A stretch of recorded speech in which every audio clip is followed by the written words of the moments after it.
Hi, my name is Mike, and today we're talking about leadership. In the information age of the 21st century, how can biblical leaders overcome the obstacle of self-driven, self-motivated, selfish, and even self-delusional leadership practices?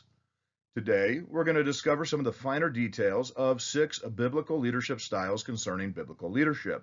We're going to learn about each of the 6 styles, and this will ultimately help us to know why leadership is a biblical principle that can be repackaged but never replaced.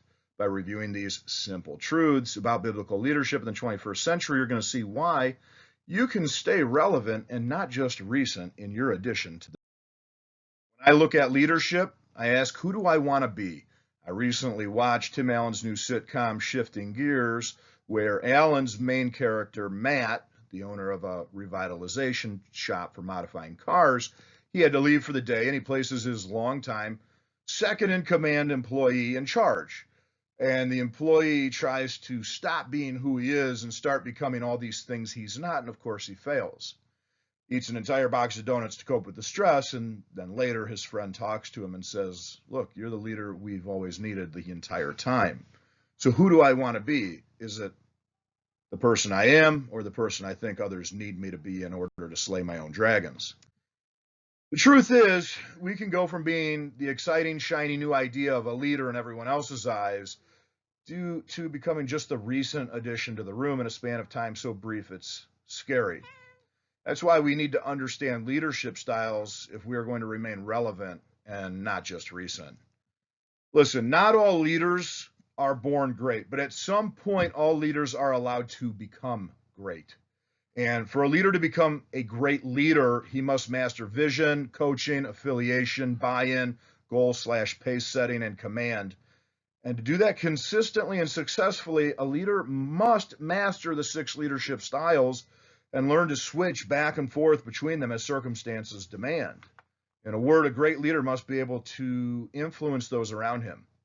Influence is the bottom line to great leadership. And so we're going to cover the 6 leadership styles that allow every leader to generate and command positive, relevant, and most importantly, biblical leadership styles into their great leadership program. There are 2 facets contained within the 6 styles. The first is known as resonant leadership. This is a leadership style focused on creating a positive environment. So the first 4 of our leadership styles will reflect a resonance leadership capacity. It's helpful to understand that the resonant leadership style creates a positive environment. It's designed to inspire and motivate others while fostering a sense of trust, respect, and empathy. It encourages open communication from bottom up and top down that empowers others to take initiative, make decisions while building strong relationships with team members. This allows the resonant leadership style to be adaptable and manage conflict and stress effectively over the long term. After we review the first 4 resonant leadership styles, we will review the 2 dissonant styles because there is a place for those in the short term.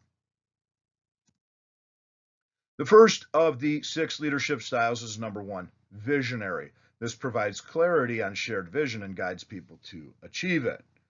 Number 2 is coaching. Coaching aligns with individual aspirations with organizational goals, building long-term strengths.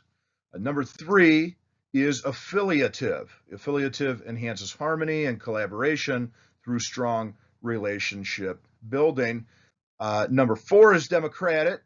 It engages people to gain buy-in and leverage their expertise. As Maxwell says, leadership is the power of one harnessing the power of many. Then we're going to talk about the dissonant leadership styles, right? These are the ones that are the opposite of the positive style. Dissonant leadership styles, depending on the situation and their level of self-awareness, a leader can use them because their ability to adapt is required. However, it's not suggested for anything long except maybe like an isolated deadline or something. The dissonant leadership style creates a negative, high-tension, low communication, and inflexible environment where inspiration is formed from a fear of failure, resulting in low trust due to discouraging open communication and collaboration, which ultimately will foster fear, anxiety, and apathy. Sounds a lot like my workplace right now. So again, use these 2 dissonant leadership styles, being aware of their long-term impact upon your team and ultimately your organization. Number 5 is called pace setting. It emphasizes high standards and goal achievement with caution against burnout. Number 6 here is commanding. This requires compliance without extensive explanations. This is when a leader is not transparent, when they're not honest, and when they don't take responsibility. Again, you can use this style if you're aware of the long-term impact and if you have formed the necessary empathy to do this with your team so that they would be able to overcome that through that isolated incident. Bottom line and the take-home message is that to master new leadership skills, you must unlearn old habits. You must retain new habits through repetition and practice, as hard as that might be, as uncomfortable as that might be, as much as you may not want to do it. And at the end of the day, you will become a biblical leader who leads in a servant leadership style, just as Jesus did. And I think ultimately every pastor and every person is going to want to move in that direction who knows the Lord, especially because 10 out of 10 people are going to stand before the judgment seat of God, and he is going to ask how you used your leadership skills. So there you have it. Master these 6 leadership styles, and you'll continue to influence your team as a servant leader. You'll remain biblical, you'll remain relevant, and you'll avoid becoming just another recent addition to the room. Happy leading.